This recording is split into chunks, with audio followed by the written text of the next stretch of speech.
Hello, my name is Enrique, and today I'm going to be showing you what to expect when you order a bumper cover from MBI or Bumpers That Deliver.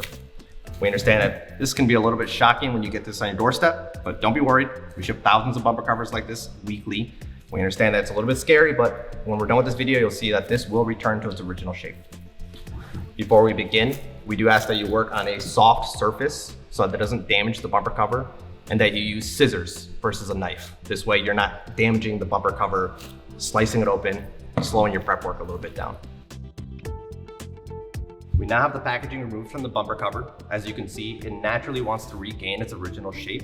This bumper cover does need a little bit more time though. We do recommend that you place it in a warm environment, a warm temperatured room, or direct sunlight if you're in warmer states. We do recommend about 4 or 5 hours probably for it to just naturally regain its own shape. We now have our bumper cover after sitting for a few hours in a heated room. As you can see, it's returned to its original shape. Once it's returned to its original shape, we do ask that you inspect the cover, make sure that it fits and that it has all the same options as your original vehicle. The best way to do this is placing this by the original bumper cover. If you find any type of blemishes or anything like that, this can be resolved in the prep work, as this is an unpainted primed part and it still needs to be prepped before painting.